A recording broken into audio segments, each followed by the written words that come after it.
Good morning, everybody, and welcome to Let's Talk FM. The government guidance has been very clear on how to open a COVID-secure workplace. But it's been really interesting to see that the market has been flooded full of sales pitches and misinformation, targeting short-term expenditure, which businesses can ill afford. Reopening a workplace to meet the standards doesn't need to be expensive. It needs to be well planned. It needs to be thought through. It needs to be communicated well and constantly reviewed. Can technology support this process? Yes, it can. But you only need to invest in technology that has a lasting and positive impact on the business now and in the future. Facilities management software has been around a long time, from access control through to room booking and desk booking systems to facilities maintenance platforms, CAFM, as you call it. They will support your business get COVID secure, but they'll also improve the efficiency of your business moving forward. And it's an investment not just for today, but an investment for the new tomorrow. That's why I've invited Simon from Condeco on today to talk about the solutions that they're offering. He will take us through how they are working with their clients to reopen offices, manage people, manage desks, cleaning, support their clients in creating a COVID secure workplace, but with a lasting technology that will support the business in the new tomorrow. Welcome, Simon. Nice to see you and great to have you on the show. How are you today? I'm very well, Adam. Good to see you as well, and thanks for having us. It's a pleasure to be here. No, great. I mean, we understand that everything we're listening to, that social distancing is the key point to success in the fight against COVID-19 in the short or medium term. What kind of questions are your customers and partners coming to ask yourself and Condeco around this area of reopening businesses?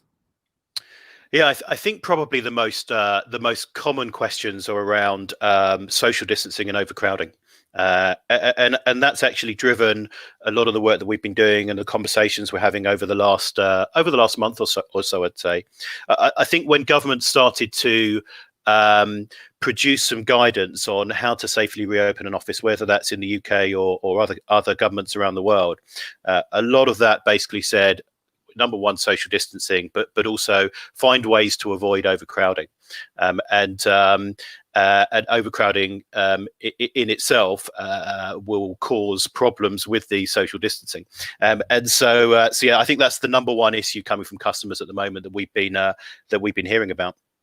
It's controlling that flow in and out of buildings, isn't it? And then how the buildings are set up to manage the social distancing. We're seeing a lot of products being put into that to try and manage social distancing, sort of perspex screens here, there, and everywhere.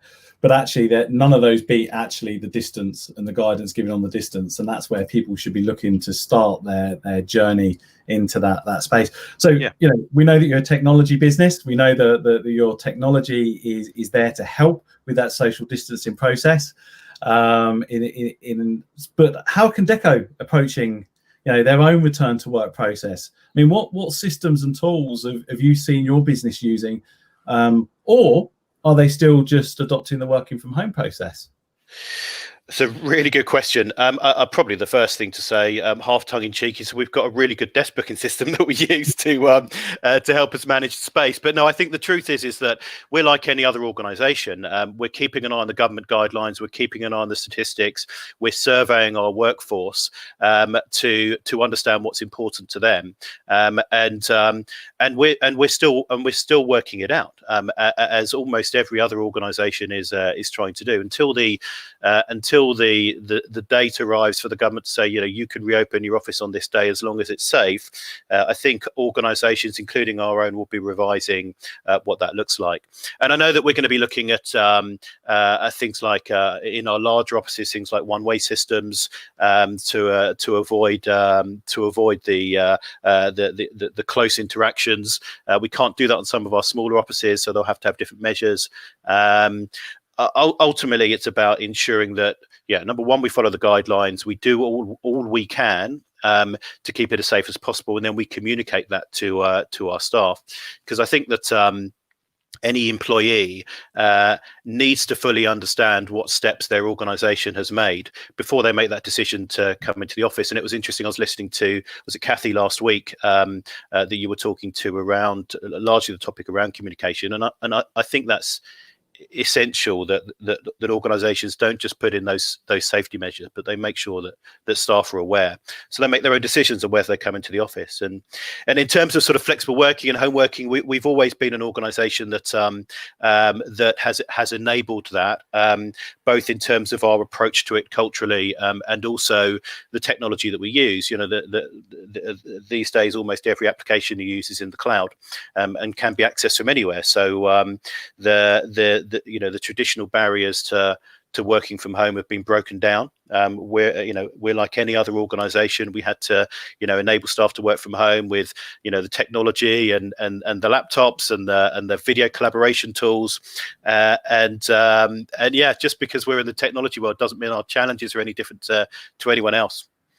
No, you just have that support function of the technology available to you. But the Absolutely. process is still the communication. It's still understanding how people feel, their thoughts, their concerns, building that into the process that enables you to then enhance the support through technology. Technology will be an answer to certain questions along that journey, but it isn't the answer to the whole journey. This is the interesting thing. We understand that most businesses will be, slowly but surely drip feeding people back into that office location. Building up to some statistics around 30% by the end of this year. And when we look at the initial studies of social distancing, that's confirmed that probably 40% of the office space available is the actual reduction. So with 30% people going back, only a 40% reduction, there's still some way to go on this journey before we even meet the capacity of office spaces with social distancing. Obviously, they're overall statistics, and every single different location has different challenges through that journey. But what is it that your customers, how are you supporting your customers with that? Because, one, everybody does want some form of getting back into the office. They do want to start rebuilding their businesses and reopening them. How have your customers phased that journey? How are they speaking to you about phasing it? Yeah, I mean, I think most customers are still they're putting in plans for a phased return, but they don't know exactly when those phases are going to be and exactly what they're going to look like. And I think the important thing for customers is that there's flexibility in their plans. We don't know what this virus is going to do. At the moment we're in a downward trajectory, but there's still a lot of people getting sick every day. It could go back up again. It could go through multiple phases. And the important thing for the customers is that they have the flexibility to scale up and scale down on capacity within their office. Maybe at some point they'll want to, social distancing will come down to, 1.5 meters perhaps, and then it will go back up to 2 meters based on what the current advice is. Any organization that's being too rigid in their plans will find that they have to almost start again when the guidelines change.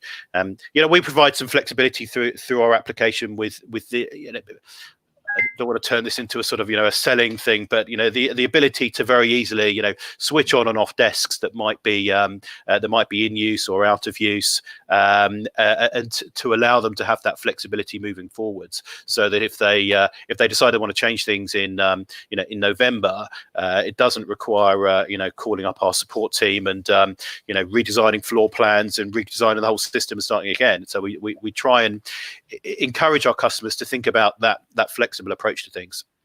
Yeah, I mean, having seen the technology you're using, I think it's great that people can go on, book their desks, Obviously, when they're vacating their desks, so you can action some level of cleaning into that environment. And also, you know that a couple of people can't use the same desk in the same day. There's quite a lot of functionality there. And some people are going down to, actually, I'm just going to remove chairs. Really simply, I'm not going to allow people the chairs to sit on that supports social distancing.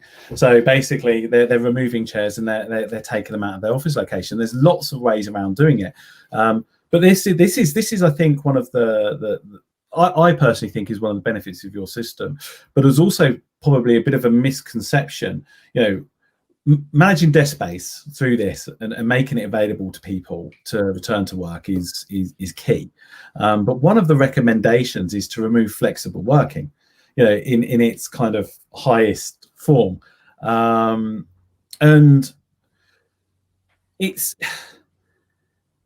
your system promotes still flexible working, and how to manage a flexible working space. I mean, it will also look to reduce the risk of cross-contamination. I mean, can you talk us a bit through that subject? Because, first people saying we can't share desks. Well, technically they shouldn't be sharing desks on the same day, or they shouldn't be sharing desks when they're cleaned, until they're cleaned thoroughly. It's a kind of a grey area. And I think to get the maximum efficiency out of the building, we still need to be working in a flexible way. Yes, but at the same time, thinking about the safety and hygiene levels. Yeah, the government guidelines talk about no desk sharing, and I think a lot of organisations, at least the customers that are coming to us, are largely reading that as not having multiple people use the space in between cleans. And in practical terms, that usually means one person to a desk on any given day and cleaned overnight. And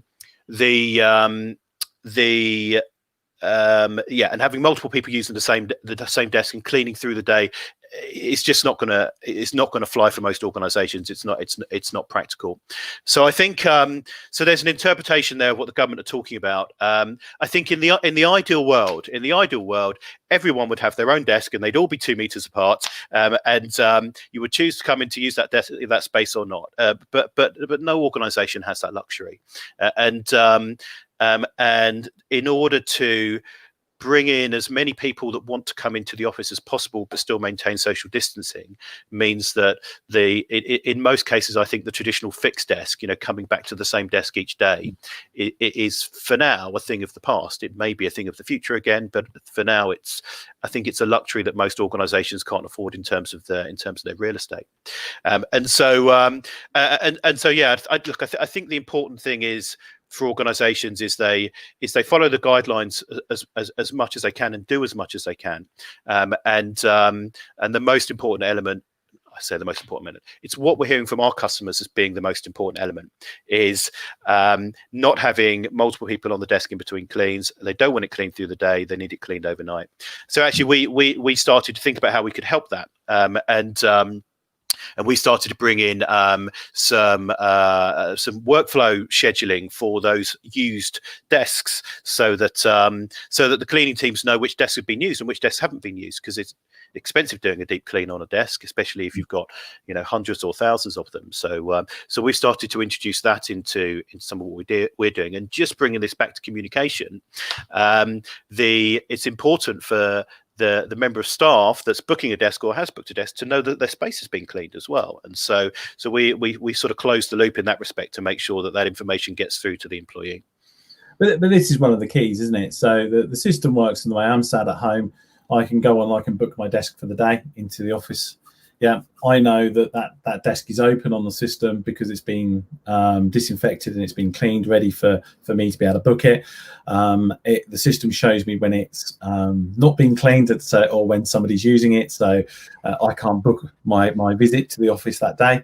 And those desks are split out into a way that meets social distancing guidelines. And this goes back into people's concerns of cleaning spaces. And a massive shift in cleaning. One of the things I've always said is understand what it is you need to clean, what product you're needing to clean it with, and target the high areas. This system allows the cleaners to in essence, like a hotel, go in, clean that room, ready for the next guest. They're not cleaning rooms that haven't been occupied and already cleaned. They're just being able to work efficiently and get their time. So it reduces the impact on your cleaning cost. It reduces the impact on the cleaning and gives some sort of assurity to the person booking it that they're coming into a safe place, that the person has been able to have the right time to clean and get ready and prepared, and the specifications being met. And also, I'm assuming, and Tom's just asked a brilliant question on this, and it's one that's definitely on my mind. Will officers be able to track and trace the contact of employees who show symptoms of or have come in contact with COVID-19? Now, I'm making this up. I'm assuming your system, because you know who's sitting there, the person that might well have suddenly become developed symptoms or come in contact with somebody, that can be quite easily managed through this whole process. Yeah, it's funny how most of the world didn't know what contact tracing was, 3 or 4 months ago, and suddenly it's on everyone's mind. And more than that, yes, you're right. We've been able to build some elements of that into our software, because we store and always have done information on where people are sitting and what meeting rooms they're going to, and even other people's meetings that they might be present in. It's always been in our system, and what we've done is make that available to administrators or the HR team to be able to get access to that easily. And so actually what happens is if somebody does show symptoms or contract the virus, the HR team are able to go into the COVID dashboard, the contact tracing dashboard, and put in their name and see not just the people that have been sitting in close proximity to that person, but also the meeting rooms that they've been in, the people that they've been in meetings with, even the people that have been in meeting rooms after them, because they're in a room, someone follows in. And then also through our system, we're able to notify through the mobile app those employees that may have been in contact with them. And yeah, I mean, every government and organisation have their own plans around contact tracing. In the UK, it's just launched this week. But I think probably one of the areas that's most difficult for an employee, if they're called up by the contact tracing team and asked, well, who have you been in contact with the last 2 weeks? Oh, crikey! Well, I've been in the office 3 times, and almost impossible for them to get access themselves to that information. So yes, all we're really doing is making available information that we already had, but in an accessible and useful way. And again, when I've seen unfortunate cases where offices have closed because a person has shown symptoms and has gone off and been tested positive, the whole building is closed down. The whole building is then deep cleaned, and I'm not saying that that's the wrong thing to do, even in this case of moving forward. But if you can clearly show where that person has been and that person's journey through the office space, or likely office journey, you can piece the puzzle together much easier and understand where you have to do the right type of cleaning, and disinfecting. You can also close sections, I'm assuming, on the platform that enables you to isolate a whole floor to a whole bank of desks. If you just want to use what I believe is the safest process, which is follow the time guidance until the virus deteriorates, as well as using standard cleaning process. So I'm assuming you get that flexibility. So you're not closing a whole building. You might be closing a floor. You might be closing a few offices. I mean, how does that work on your system? Can you have that functionality? Yeah, absolutely. It was one of the key things that our customers were asking us about back around the end of April. Just the ability to click on individual desks or multiple desks and immediately take them out of service for a given period of time, so the area can be deep cleaned, and notify all of those that have booked a desk in that area that they need to go and find another one. And again, this comes back to the flexibility that organisations need to have, and we talked about sort of percentages of capacity and maybe the aspirations that organisations have got or expectations that they've got on the capacity they're going to use or the percentages of people coming back into the office. But if suddenly you've got to close off, half a floor or a floor for 3 days to get a deep clean done, suddenly you've got pressure on the rest of the space again, and you might want to have a think about those other areas and the flexibility and capacity of those, because you've potentially just lost 25-30% of your space. So yeah, it's important to one, have the flexibility to be able to do that, and again, the communication tools to ensure that staff are notified if there's not a desk for someone. They shouldn't be coming into the office, right? I mean, it's as simple as that. The last thing you need is to block off 50 desks on a particular floor and have 50 people turn up and there's nowhere for them to sit. And sticking them back on the tube or the train and sending them back home because there's no space for them into the office. So. You've just taken the words right out of my mouth. It's that control, isn't it? It's that information sharing. Those people that have booked the desk in those spaces get informed before they even turn up to the office that there's no space for them. Obviously, they can go on the system, look to see if there's space on any other floors available for them to come into the office. But the business knows that they're not putting anyone at risk. They also know who can't come in to the building. So that enables them to rearrange meetings and rearrange whatever is that person's journey to work is for. And I think this goes on to a part around building trust, doesn't it? We've spoken a lot about mental well-being and people's journeys to work. That being from working from home into the office, and the current situation they might be in where they're furloughed, or there is a big impact on, and everyone's journey is so different. But one of the things that resonates in all of this is trust. Trust in the process, trust in the system, and as much as possible, trust that it's safe. How do you think your system sort of processes would benefit an employee and start building that trust so they can feel that safe returning to work process? I mean, what are the top sort of 5 things that you think putting in a desk booking system will enable the employee to feel more trust coming back into the office space? I think it's. If you put yourself into the mind of an employee, we are all employees, so this is easy to do.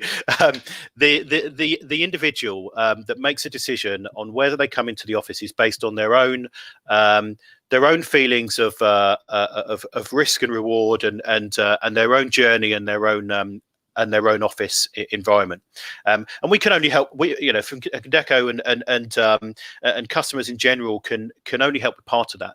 What we can do is help give the trust and the faith that an organisation is doing what they can to avoid overcrowding, to help with social distancing, to maintain with the hygiene levels, and communicating that out to the employees so that they can make their own decision based on what they see as an acceptable level of risk.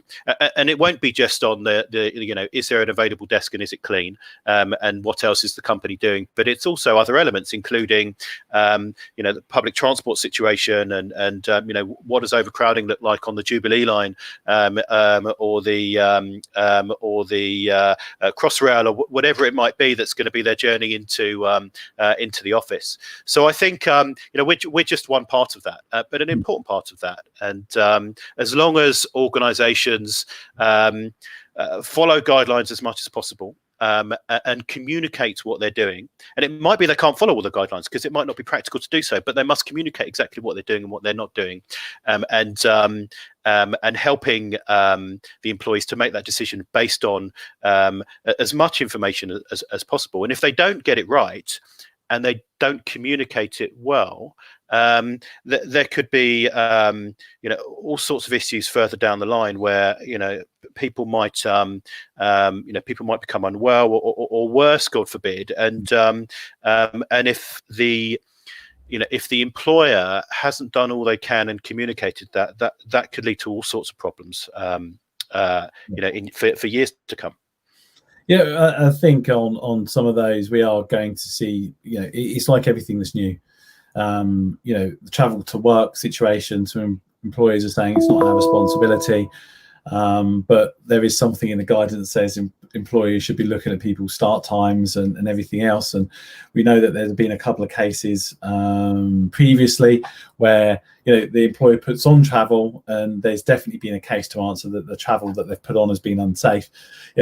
There's going to be some HSE inspections into office spaces to make sure that they're doing what they're meant to be doing and governing that. And if they're not, there's an increased number of officers out there checking on the return to work.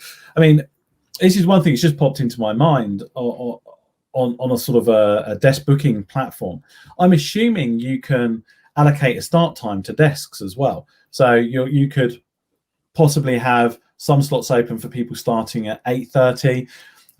If someone else is booking a desk, you're saying, well, you can't start to 9:30, 10:30, etc., etc. So that again eases the flow through the front door and into the space, because you're staggering start times. Is that something that's available on the Condeco system? Yeah, absolutely. I mean, we've so functionally it's available in that we can we can be very clear on sort of start times and the lunch times, or the midday part, and the end times.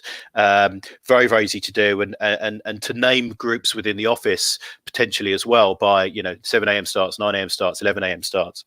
And similarly to that, some of the other elements we're doing is around neighborhoods within the office. Potentially now you're going to have whole groups of people that were used to working together, and those traditional fixed desk people that still want to work with the finance guys want to work with the finance guys, and the marketing people want to work with the marketing people. And so we're able to, although they may still need to book a space when they come into the office because their fixed desk has gone, we're still providing with the means to be in a particular neighborhood and book near each other. And the other thing that we're seeing, Adam, you talked about sort of different start times. Actually, we're also seeing customers look at different days of the week, and having a team A and a team B, and never they meet. It is interesting that the schools are doing a similar thing, aren't they? So my daughter didn't go back to school yesterday, but the school did open yesterday, and they've got in the year that's opened 4 bubbles, and those 4 different groups never mix.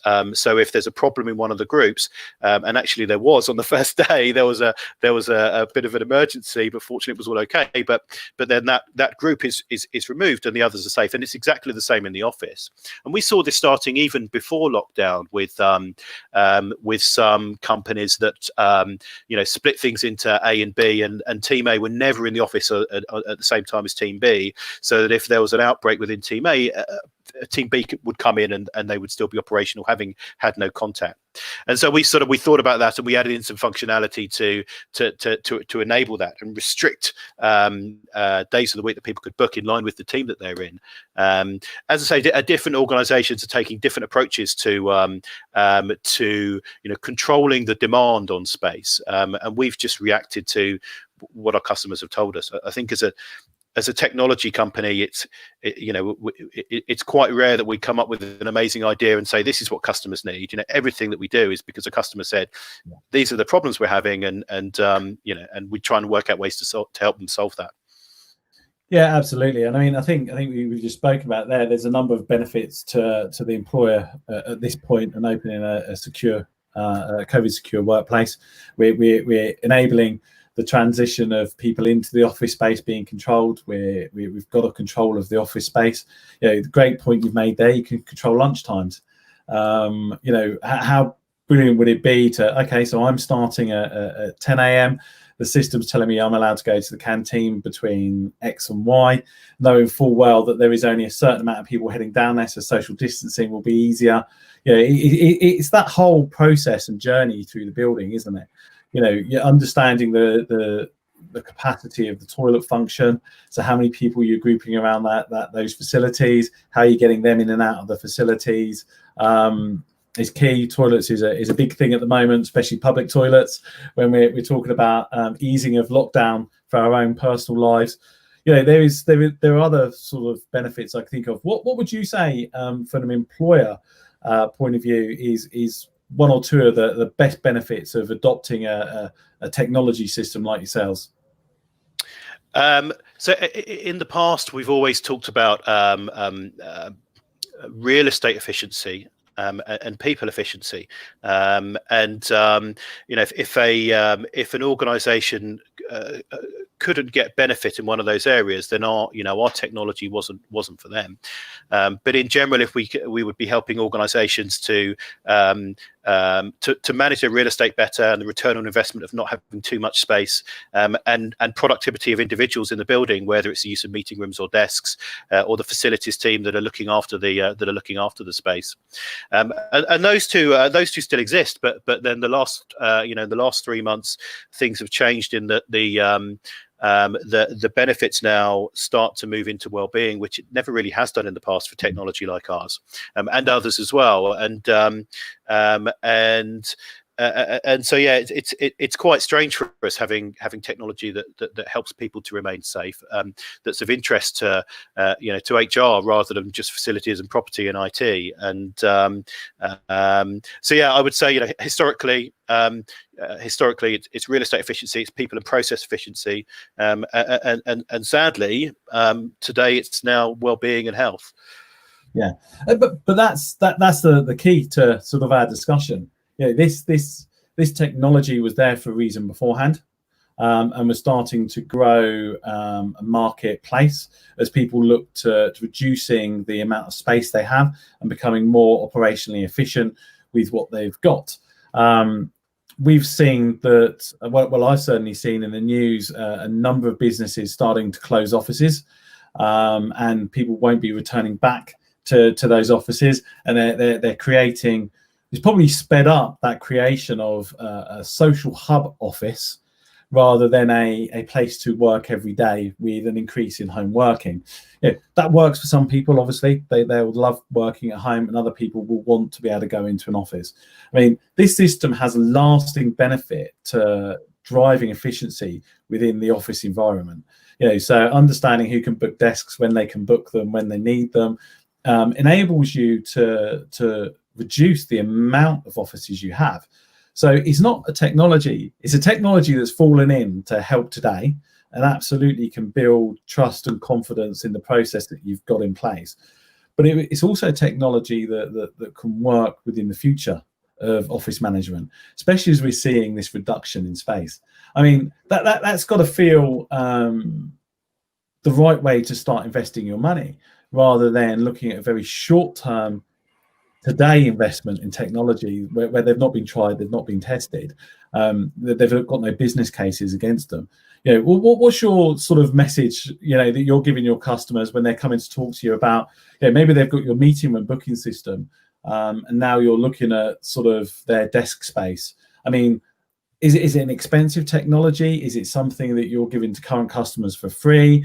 What is your Condeco's process through rolling this out? Yeah. I think firstly, what's interesting is a room and desk management system. It's other things, but ultimately it's about managing demand for a finite amount of space.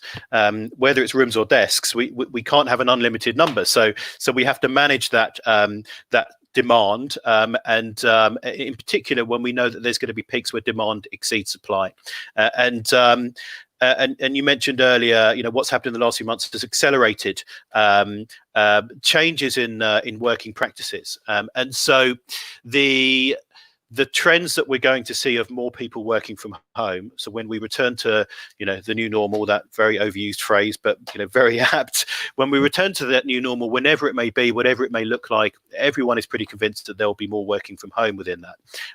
And as you say, that will bring up opportunities for real estate people to manage or reduce the amount of space that they have. But that's going to lead to, when you think again about supply and demand of space, problems with the peaks when more people want to come in than there is space available, and that's when the room and desk management system is important, because people, again, they need to make that decision: am I going to come into the office, or will I go and sit in Starbucks, or go and work from my client's office? And to do that, they need information, and they need to know whether there's space or not. So yes, as you say, it's accelerated that demand that's always been there for desk management systems. We've been doing it for 15 years, but I think we're going to see a lot more demand for technology that supports flexible working for years to come.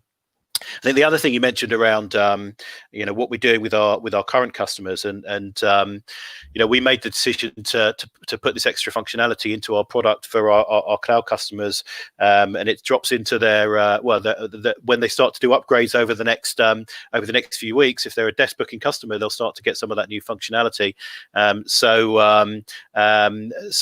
We're hoping that our current customers and new customers are going to benefit from this. And as you correctly say, it's not just something for for the next few months to get the office reopened safely. The way that the office has been used is going to be different to the way it's used in the future.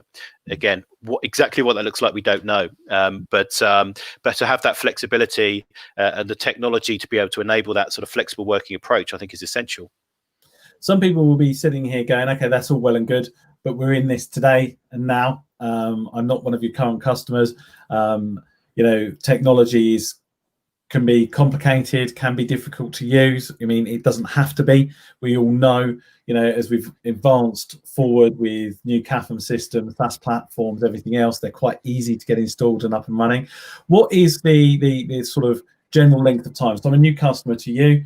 I've decided I want to reopen my office, but I want to put in a desk booking system and a meeting room booking system. How long does it take for something like that to be implemented into?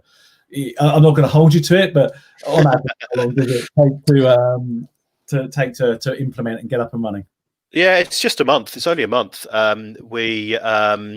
It's all cloud. We're able to deploy pretty quickly if we're working hand in hand with the customer. We don't need to set foot in an office. We can do it all remotely. We can deploy to any country in the world within that period of time. We've tried to minimize the need to go into the office and even to use hardware in the office. I don't know if you're aware, we do the screens, the room screens and the desk screens, and the customers don't want that at the moment, and most don't want that at the moment. It's we can't get into the office anyway to fit them, but it's another thing to clean, another thing that can transmit the virus. So we're largely just talking to customers about software, cloud web interfaces, mobile apps, and we're doing some quite cool stuff like geolocation, geofencing on the mobile app, so we know when someone's in the office or near the office. So it checks them into their desk, so they don't have to do it on a desk screen or a QR code or anything like that. They don't have to do anything. They just turn up in the office, and the Condeco system knows that they're there. And in turn, that tells the cleaning team that you need to get that desk has been used. You need to go and clean it. So yeah, just bringing it back to your original question, we've taken a number of steps to ensure that we can, one, meet demand, but also the demand is customers are going to find out, they're going to realize when they want to reopen their office based on government guidelines, and then we're going to have to move quickly, and so the way that we're deploying it has got it down to just down to 4 weeks. Yeah, you talk about geolocation. I mean, it's something that we use in our platform as well to understand when an engineer's on site and logging in and out of jobs. Again, it enables you to track that sort of, as we approach it, foreign body coming into probably quite a sterile environment at the moment, where you've got a lot of controls in place, but things are going to happen, and you're going to need someone from the outside to come in and support you. And it enables you to know that they've been there. It enables you to know where they've gone, and start some form of tracking of their impact based on how the job's been logged. I mean, you talk about it there. Technology can be very quick to install. So even if there's customers sitting there today with great concerns about how they're going to open, you can have something in place that means that you're doing everything you possibly can do to protect your staff and build trust that is available and in a short space of time. Just to ask this question, is there anything else, any other points that you want to get across from today's conversation that you think would be useful for our viewers? I think we've had a brilliant conversation and covered an awful lot, but is there anything that's been on your mind that you'd like to say? No, I don't think so. I mean, I think the only other thing that we've not covered is and something that's quite relevant and important to me is how we work with partners to build solutions for customers, and in particular, my role I work with other technology companies. We work with AV and IT companies. We work with facilities management businesses, with workplace consultants. and it's been quite interesting over the last couple of months, because everyone has their part to play in the in the return to office, and I think the next thing we're going to see, and I think it's been a piece that's been put on hold a little bit by customers, is the thinking around the smart building, and how we can bring technology and processes together to create an even better, safer experience within the workplace. What we're hearing from customers at the moment is, let's get the office open. That's the most important bit, and then let's get clever with some technology interacting with each other to create some great experiences. So I think it's a sort of watch this space. I think that will be the next thing that we start to see towards the end of the year. Yeah, it's something that we've definitely been looking into and speaking about is that technology ecosystem, bringing the best in the marketplace together and allowing them to talk to a seamless experience for the customer. Gone are the days where you're buying systems that I think that do everything and actually only do them averagely well.